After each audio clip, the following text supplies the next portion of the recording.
नमस्कार. आज आपण गुजरातच्या वैद्यकीय प्रवेश प्रक्रियेवर म्हणजे MBBS, BDS आणि आयुष कोर्सेसवर जरा सविस्तर बोलणार आहोत. हो. आपल्याकडे जी माहिती आहे त्यात प्रवेश मार्गदर्शिका, फी स्ट्रक्चर्स आहेत. तर गुजरातमध्ये ॲडमिशन घेणाऱ्यांसाठी किंवा विचार करणाऱ्यांसाठी हे महत्त्वाचं ठरू शकतं. नक्कीच. काय प्रक्रिया आहे, कॉलेजेस कोणती, फी किती, यंदा काय वेगळं आहे, चला बघूया. हो, सुरुवात करूया. तर गुजरातमध्ये हे सगळं बघणारी जी मुख्य संस्था आहे ती म्हणजे ACPUG-MEC. Admission committee for professional undergraduate medical courses. अच्छा, ACPUG-MEC. हो, हीच कमिटी सगळे नियम, वेळापत्रक ठरवते. आणि संधी किती आहेत गुजरातमध्ये, म्हणजे कॉलेजेस, जागा? गुजरातमध्ये MBBS साठी बघा एकूण 40 कॉलेजेस आहेत. 40? हो, त्यात 23 सरकारी आणि 17 खासगी, म्हणजे एकूण जागा होतात 6,958. जवळपास 7,000 जागा. बरोबर. आणि BDS साठी 13 कॉलेजेस आहेत, 2 सरकारी आणि 11 खासगी. जागा आहेत 1255. ओके. आणि आयुष म्हणजे BAMS, BHMS साठी पण सरकारी आणि खासगी दोन्ही पर्याय आहेत. प्रवेशासाठी नीट UG तर द्यावीच लागते, ती झाली पहिली पायरी. पण गुजरातमध्ये मग पुढची प्रक्रिया कशी असते? तर नीट निकालानंतर ACPGMEC कडे ऑनलाईन रजिस्ट्रेशन करावं लागतं. त्यासाठी आधी एक पिन विकत घ्यावा लागतो ऑनलाईन. 11,000 रुपयांचा असतो तो. त्यात 10,000 परत मिळतात, डिपॉझिट असतं. अच्छा, म्हणजे 1,000ची फी झाली. हो, बरोबर. त्यानंतर मग रजिस्ट्रेशन, डॉक्युमेंट व्हेरिफिकेशन आणि मग मेरिट लिस्ट लागते. यंदाच्या तारखा काय आहेत? हो, यंदा म्हणजे 2025 साठी रजिस्ट्रेशनची शेवटची तारीख 18 जुलै होती आणि डॉक्युमेंट व्हेरिफिकेशन 21 जुलैपर्यंत आहे. आणि मग जागा वाटप म्हणजे सीट अलॉटमेंट किती राऊंड्स असतात? मेरिट लिस्ट लागली की विद्यार्थ्यांना कॉलेजेसचे ऑप्शन्स भरायचे असतात, चॉईस फिलिंग ज्याला म्हणतात. हो. आणि मग नीट रँक आणि त्यांनी भरलेल्या पर्यायांप्रमाणे जागा वाटप होतं. साधारणपणे 3 मुख्य फेऱ्या असतात, राऊंड 1, 2, 3. आणि त्यानंतर ही जागा उरल्या तर? हो, तर मग स्ट्रे राऊंड असतो किंवा त्याला अतिरिक्त फेरी पण म्हणतात, म्हणजे अगदी शेवटी उरलेल्या जागा भरायला. बरं. आता सगळ्यात महत्त्वाचा मुद्दा, कॉलेजेसचे प्रकार आणि फी.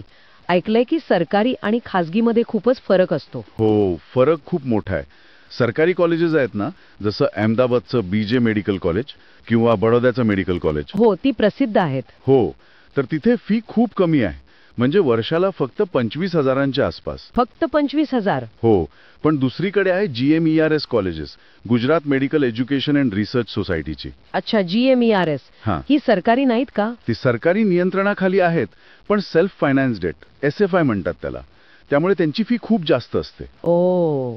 आणि मग तिसरा प्रकार म्हणजे पूर्णपणे खासगी कॉलेजेस. म्हणजे GMERS आणि खासगीमध्ये फी किती असते अंदाजे, आणि यात कोटा सिस्टीम काय आहे? तर GMRS आणि खासगीमध्ये 3 प्रकारचे कोटा असतात, सरकारी कोटा, मॅनेजमेंट कोटा आणि NRI कोटा. ओके. उदाहरणार्थ, GMRS मध्ये सरकारी कोट्याची फी साधारण 3.75 लाख रुपये प्रतिवर्ष असू शकते. सरकारी कोटा असूनही इतकी? हो. आणि मॅनेजमेंट कोट्याची फी तर जवळपास 12 लाख रुपये.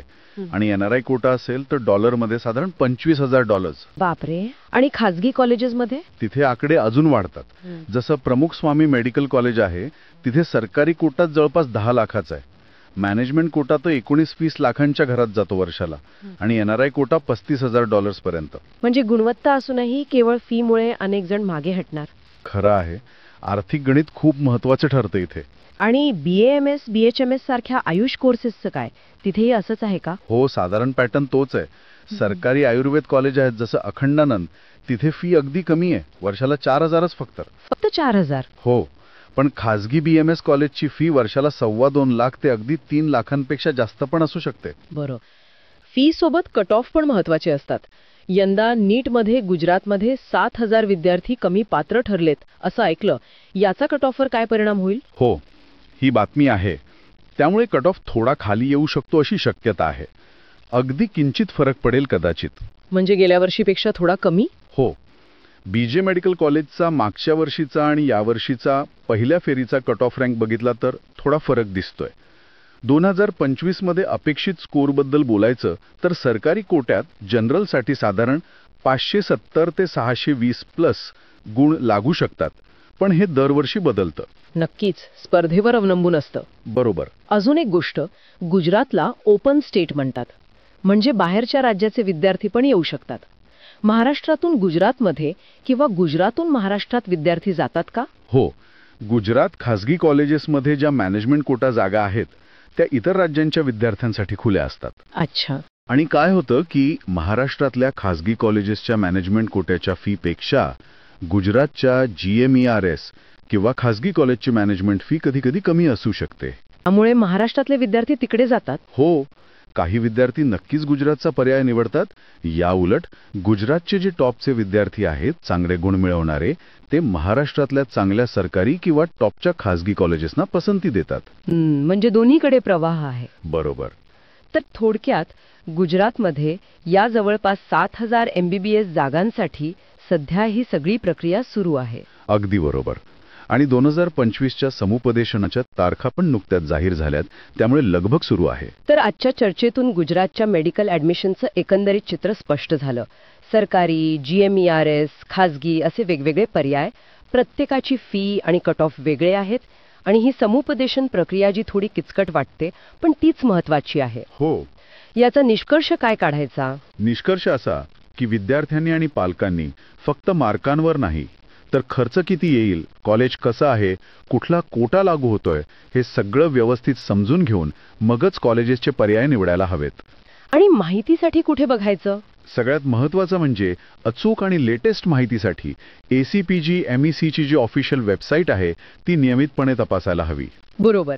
आणि एक विचार मनात येतो की वैद्यकीय शिक्षण इतकं महाग होत असताना गुणवत्ता आणि परवडणारी फी याचा समतोल विद्यार्थी आणि पालक कसा साधणार, हा एक मोठा प्रश्न आहे. खरंय, त्यावर विचार व्हायला हवा.